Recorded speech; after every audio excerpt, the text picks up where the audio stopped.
Aujourd'hui, la problématique en Afrique, souvent, c'est que les collectivités locales n'ont pas de ressources. Et donc, vu qu'elles n'ont pas de ressources, elles ne peuvent pas justement financer certains projets structurants. Donc, elles font de petites choses, construire des écoles, des dispensaires, etc. Sauf que ça, c'est des investissements qui vont créer après du fonctionnement. Donc, ça ne va pas aider au développement des territoires.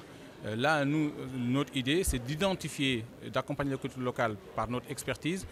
Donc, du coup, il y a un réseau d'experts, faire un diagnostic territorial et après, à l'issue de ce diagnostic territorial, identifier des projets structurants, faire une priorisation et avec la collectivité locale, monter des dossiers pour aller lever des fonds.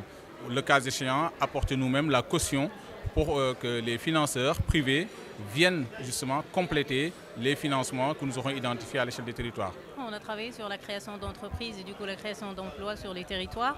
On a accompagné en fait des plateformes d'aide à la création d'entreprises pour lever des fonds et avoir des financements pour des petits chefs d'entreprise. Et du coup, c'est cela qu'on va essayer de dupliquer à l'échelle du territoire. Mais pas que, puisque c'est un projet porté par la diaspora africaine.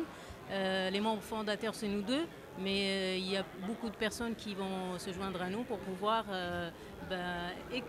déployer cette démarche dans l'ensemble du territoire africain. Donc l'objectif, c'est de monter en compétence au niveau des territoires pour pouvoir négocier des projets intéressants, structurants et surtout avoir la capacité de bien négocier avec son interlocuteur en face. Sur les aspects, je pense que ça va vous intéresser, les aspects culturels, on va travailler aussi sur ce qu'on appelle les industries culturelles créatives.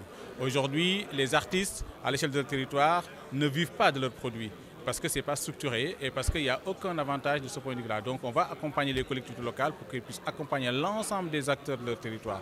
Que ce soit par exemple aujourd'hui la transformation des produits locaux, la valorisation des territoires, il y a très peu de choses qui se font ici. On le disait tout à l'heure, pendant l'hivernage, il y a beaucoup de gâchis. Les fruits et légumes sont jetés en grande partie, le lait est jeté en grande partie, ce qui n'est pas normal pour un pays comme le Sénégal. Donc ça, c'est des portes d'entrée et on doit apporter des réponses avec des activités génératrices de revenus, pas avec de vieux modèles qui sont calqués ailleurs, mais des modèles qui sont inspirés des territoires et des réalités africaines, des modèles qui sont durables, qui sont respectueux de l'environnement.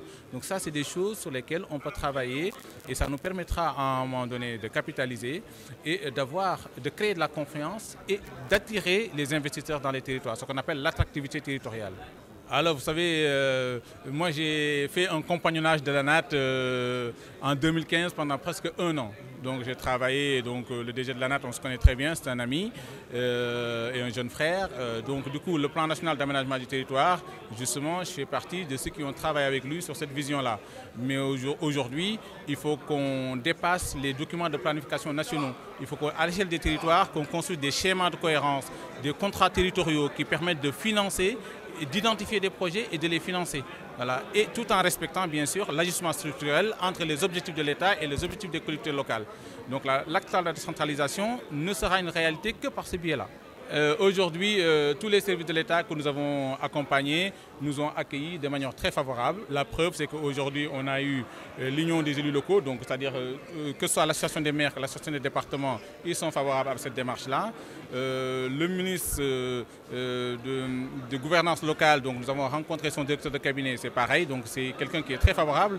Nous avons même eu à échanger des documents, parce qu'ils m'ont demandé de transmettre un certain nombre de documents. La promotion des investissements, elle était là également, et donc ça, c'est des choses sur lesquelles on essaie d'avancer.